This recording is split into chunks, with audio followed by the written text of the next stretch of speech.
After finishing the exam, my 3 childhood friends and I had planned an overseas trip together. But the night before we were supposed to leave, one of them actually demanded that I give up my spot for another girl. When I refused, he stormed off in anger, so I let her have all of them. But then why? Why did they come back later crying, begging me to take them back? Raphael told me to give my plane ticket to Elise Melba. You've traveled a lot already. You can go anytime. I refused. I barely knew the girl. Why should I hand over the trip I'd saved for months to take? Raphael's face soured, forgetting the promise we made back in high school. If we all got into the same university, we'd go to ESA Bali together, catch the fireworks, soak in the hot springs. I crushed the itinerary in my hand. Curtis and Darnell squeezed my fingers like we've got you. After a long, tense silence, Raphael crouched in front of me. You really mad? He asked softly. I just felt bad for Release. She works nonstop, grew up rough. I wanted her to see the world. I couldn't get another ticket, so I thought he sighed. I didn't think about your feelings, he added. She's been apologizing outside Melba. What if we push our flights by a day so she can join? He knew well enough the fireworks and our 10-year anniversary on the original date I snapped. If your heart's aching for her, that's your problem. Don't drive me in. His voice rose. Do you have to put it like that? If you keep this up, I'm not going to either. I pointed at the door. Get out. He slammed it behind him. This wasn't even the first time when college applications opened. Raphael insisted on helping me submit mine. But on the final day, I checked and found my choice switched from Jigan University, our shared plan, to V Field, thousands of miles away. Curtis told me we all picked Jigan, didn't you?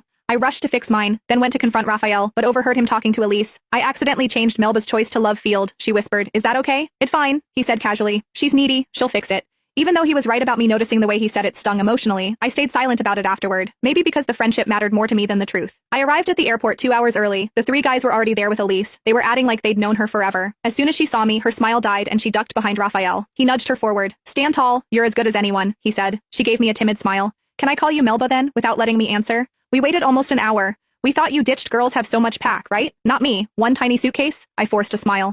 Yeah, people who got dragged in last minute and didn't have much to prepare. Her face paled immediately. Raphael snapped. Do you have to be so harsh? What did she do to you? I ignored him. What is she doing here? Raphael pulled out a ticket. I spent everything and bought this at 10 times. The price is that enough? But it's an aisle seat. Melba, if you hadn't insisted on today, whatever. Just trade seats with Elise. She's never flown before. I laughed. Darnell has a window to ask him before he could. Elise tugged Raphael's sleeve. I'm okay with any seat. I'm just nervous I'd feel safer next to you. He softened immediately. Melba, can't you just let this slide once? Next time I sit with you every time, okay? That was the last straw. I tossed my ticket at his chest, then sit with her. I'm done. I marched off. Curtis and Darnell chased after me, apologizing in the end. We didn't go anywhere. Raphael boarded with Elise and even posted a picture of her staring out the window captioned, "Some experiences are worth sharing." I nearly threw my phone. Some are past. I didn't see Raphael once move in. Day arrived, and there she was again, Elise between Raphael and Curtis with Darnell dragging her pink suitcase. I turned and walked away until Darn Melko me Melba please. It's too late to change plans now, just ignore them in the for me. I gave in. Raphael's SUV looked completely transformed. My seat, the front seat I always got because I get Kasi, was now pink, decorated with items. Elise picked out, even the sticker that said Melba seat was gone. Raphael pretended not to see me, then he opened the passenger door for Elise. Is this okay? What if Melba gets upset? She whispered. Just trust me, he murmured. She giggled. And thanks for letting me redo your whole seat. Curtis and Darnell looked like they wanted to sink into the ground with embarrassment. The ride was dead silent the moment we parked. I grabbed my suitcase and walked off. Elise suddenly raced ahead.